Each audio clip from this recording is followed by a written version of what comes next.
Is a బంగారం కొందాం, కొత్త బట్టలు కొనుక్కుందాం, చుట్టాలందరినీ పిలిచి దావత్ చేద్దాం. మనందరూ హ్యాపీగా ఉండడమే కావాలరా నాకు, ఖర్చు ముఖ్యం కాదు.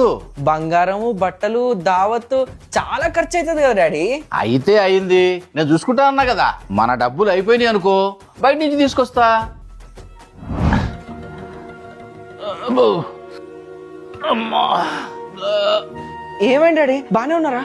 చెస్ట్ లో కొంచెం పెయిన్ వస్తుందిరా, కళ్ళు కూడా. డాడీ ఇప్పుడు ఎలా ఉంది డాడీ?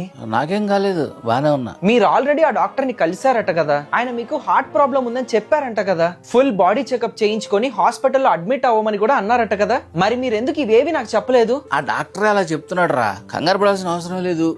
ఏదో గ్యాస్ వల్ల వచ్చిన చిన్న పెయిన్, అంత సీరియస్ కూడా కాదు. ఆ డాక్టరే భయపెట్టడానికి, డబ్బులు గుంజడానికి అలా చెప్తున్నాడు. అయినా హాస్పిటల్ బిల్లులు వామ్మో. మీరు అలా మాట్లాడి ఈరోజు జరిగిన దాన్ని ఇగ్నోర్ చేయొద్దు. డాక్టర్ పని డాక్టర్ చేస్తారు. ఇక్కడ మీ హెల్త్